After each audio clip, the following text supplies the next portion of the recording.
What's going on, guys? Today we'll be taking a look at a 5.7 foot carbon fiber jib by Imorden. We'll get this set up, I'll shoot some video, and I'll give you guys my opinion on this jib.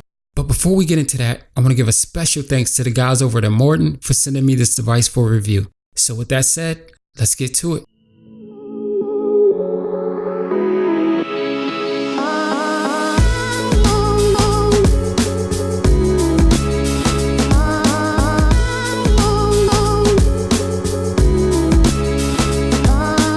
So this is a 5.7 foot carbon fiber jib by Imorden. It weighs slightly less than 6 pounds and is super compact. This jib can support up to 8 pounds, which is more than enough to support the heaviest of DSLRs. It comes nicely packed away in this environmental friendly carrying bag. The unit itself includes a sandbag, and this is used to add weight to counterbalance the jib. It also includes a bowl adapter, and this is for smaller tripod heads. A quick release plate, mounting screws, a tail rod, and this is where you will attach the sandbags to counterbalance the device. And lastly, the jib arm. Alright, so let's put this thing together. Now it's going to be important that you have some pretty sturdy tripod legs and ideally a fluid head. So you'll want to check the weight capacity of your tripod to ensure that it can support the added weight of the jib. So I'll be using my Reveal tripod, and for those of you who follow me know that I swear by this tripod. I'll also be using my Manfrotto 502 fluid head. Now you'll want to level your tripod before you add the jib, as it'll nearly be impossible to do later. So first I'll attach my quick release plate. Now the jib arm has 2 1/4-20s and a 3/8 inch mount. Here you'll see initially I only used the 3/8 mount, but by doing so, this caused the base to rock back and forth when using the jib. I'll show you guys what I mean a little bit later. But to actually get a solid mount, you'll actually want to use the 1/4-20 and the 3/8 inch. Here I attach the quick release plate to my tripod legs. To get your jib in this position, you'll want to tighten the tightening knobs. From here you'll want to adjust the jib to the desired length.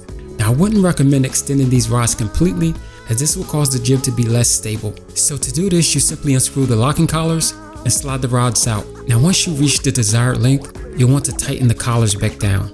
One thing to note is that these rubber grips on the collars are not actually secured to the collars. So once you reach a certain level of tightness, these rubber grips will actually start to turn. Now I don't know if this was done intentionally to prevent you from over tightening, but whenever I'm tightening things, I like to give it one final twist for good measure. So in order to do that, you'll have to give the collar a firm squeeze and then turn. Next you'll want to attach your quick release plate. After that, you attach the tail rod. Now you don't want to tighten this down just yet because you may need to adjust it to properly balance the jib. Next you'll attach the empty sandbag. After that, you're ready to attach the camera. Now once you attach the camera, the jib arm will want to go down because of the weight. At this point, unlock the tightening knobs and allow the arm to go down to prevent the nuts from stripping.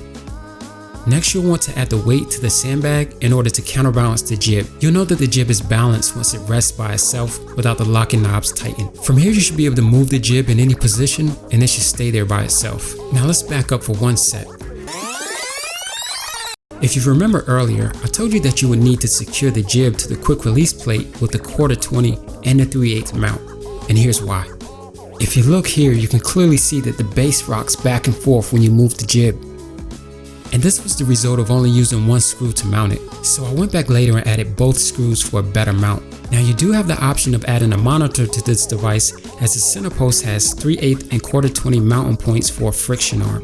Alright, so now on to my opinion of this jib. Overall, I think the device is pretty solid, especially at such a low cost. The overall construction is nice, and the carbon fiber definitely increases the portability. Now even though this is considered a mini jib, the fact that it can support 8 pounds definitely speaks to the build of this device. Now there were a couple of things that I didn't particularly like. I found that at times the rods would become slightly twisted, so you'll want to stand directly behind the device initially to make sure that the rods are straight up and down. Another thing is this device has a bit of a wiggle to it. Now this is somewhat understandable because of the form factor needed in order to make the device as portable as it is, but the thing that really exploits this wiggle is the sandbag. So because the sandbag hangs from this device and it has weight in it, whenever you move the jib, the sandbag swings from side to side, causing the device to jerk. Now normally I wouldn't say that the problems with this jib are severe enough not to recommend it, because they aren't. But the actual reason that I wouldn't recommend it is because Imorden has another version of it, and this version is a bit longer at 6.5 foot,